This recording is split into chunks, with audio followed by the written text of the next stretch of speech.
요한계시록은 신약 성경의 마지막 책이자 사실은 성경 전체 66권의 마지막 책이기도 하죠. 단순히 마지막 책이라는 것보다는 사실은 창세기부터 요한계시록까지 이어지는 하나님의 구원에 대한 약속, 언약, 계시 이런 것들의 최종 성취의 책이 또한 요한계시록이라고 말할 수 있죠.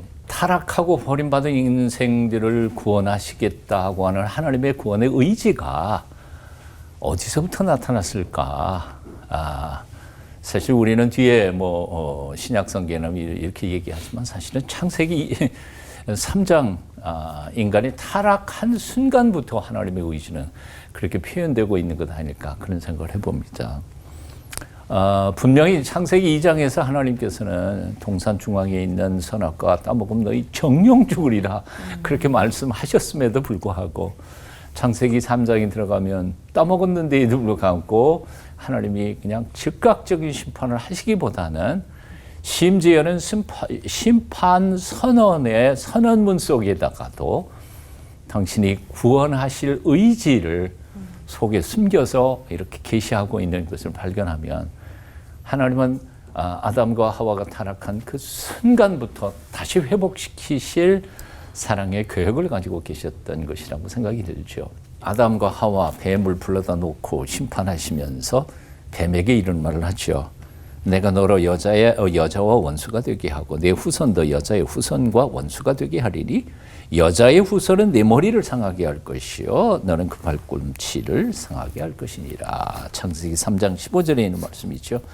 이 말씀 속에서 뱀의 후손과 여자의 후손이 영적 전쟁을 일으킬 것이고 그 결과는 발꿈치 좀 물려도 상관없는 거죠. 근데 뱀의 머리를 밟으면 완전히 참패니까 여자의 후손으로 오시는 메시아가 뱀의 후손인 사탄을 멸하고 타락한 인간들을 구원하실 하나님의 구원의 계획의 의지가 바로 이 말씀 속에 벌써 담겼다는 것이죠. 창세기 3장을 또 쭉 읽어가다가 보면 또 다른 표현들을 볼 수 있습니다. 3장 21절에 여호와 하나님이 아담과 그의 아내를 위하여 가죽 옷을 지어 입히시니라. 그러니까 한마디로 말해서 하나님의 구원의 의지는 요한계시록 여기 뚱딴지처럼 튀어나온 게 아니라 벌써 이미 역사의 시작 때부터 하나님께서는 구원의 계획을 가지고 계셨다는 거죠. 이렇게 볼 때 사실 하나님께서 에덴 동산을 지으셨고 거기에서 인생들로 하여금 복 주어서 행복하게 살도록 하셨던 그 꿈은 쭉 인간의 타락에도 불구하고 장차 하나님께서 회복시켜 주셔서 영원히 그들과 함께 사시고자 하는 새 예루살렘 성, 요한계시록에 나오는 새 예루살렘 성이 사실은 잃어버린 에덴 동산이고 이렇게 이어져 가고 있는 구원의 메시지. 바로 이것이 창세기부터 요한계시록까지의 얘기고 또한 계시록의 천국 언약에 대한 핵심이 아닐까 생각해 봅니다. 이런 점에서 예수님께서는 이 하나님의 아버지의 엄청난 구원 계획을 가슴에 담으시고 십자가에 못 박히시기 바로 몇 시간 전에 제자들에게 마지막 당부를 이렇게 하시는 거죠. 내 아버지 집에 거할 곳 많도다. 그렇지 않으면 너에게 일렀으리라. 내가 너희를 위하여 거처를 예비하러 가노니 가서 너희를 위하여 거처를 예비하면 내가 다시 와서 너희를 내게로 영접하여 나 있는 곳에 너희도 있게 하리라. 약속하신 거죠. 아멘. 자, 그렇다면 이제 우리가 생각해야 할 것이 있습니다. 왜 하나님은 이 언약과 또 천국에 대한 약속, 계시를 우리에게 남겨놓으신 걸까요? 이유는 뭘까요? 신약 성경에서 하늘나라라고도 하지만 하나님의 나라라고도 표현하잖아요. 그게 두 개의 용어가 나오는데 하늘나라는 땅과 대비되는 하늘에 있는 나라. 그 하늘이 그냥 저 하늘이 아니지만 여하튼 차원이 다른 그 나라이지만 하나님의 나라는 the kingdom of God. the kingdom은 왕국이고 of God. 하나님이 왕이 되셔서 통치하시는 곳이 하나님의 나라이니까 이 마음이 하나님이 통치하시면 여기가 하나님의 나라가 되는 거고 내 가정이 하나님 통치하시면 내 가정이 하나님의 나라가 되는 거니까 우리는 자꾸 이 하나님의 나라, 하나님의 언약, 새 예루살렘, 에덴 동산 이걸 자꾸 저 하늘나라로만 생각한다면 우리는 절반을 잃어버린 것이라고 생각이 드는 거죠.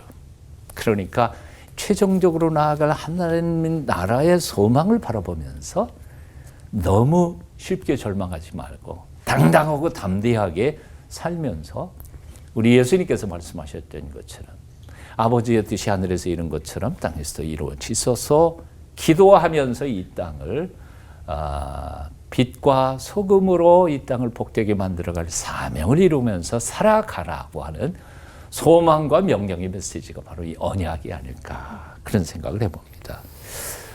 태초로부터 우리를 위하여 구원할 장대한 하나님의 구원의 계획을 바라보며 오늘 주어진 이 한 시간 한 시간 하루하루를 하나님이 원하시고 아름답게 기뻐하시는 삶을 살아 나뿐만 아니라 이 비밀을 알지 못하는 많은 사람들을 주께로 인도하는 멋진 인생 사시기를 축원합니다. 아멘. 기도하겠습니다.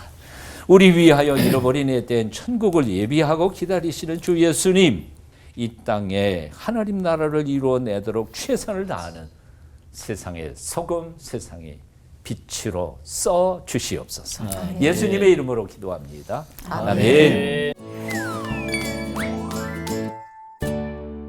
요한계시록에 그 새 예루살렘이 천국을 일컫는 새 하늘 새 땅이라고 말씀하셨잖아요.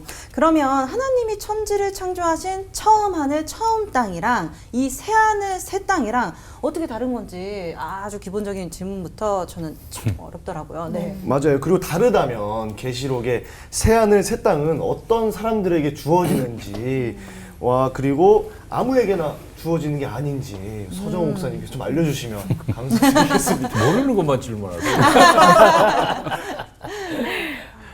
어떤 분이 그런 거 같아요.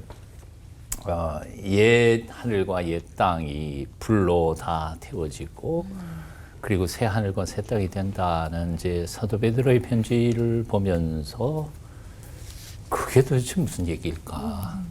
진짜 이 현재 우리가 살고 있는 이 우주를 하나님께서 완전히 다 새로 날려가지고 새로운 세상을 만드신다는 그런 뜻일까?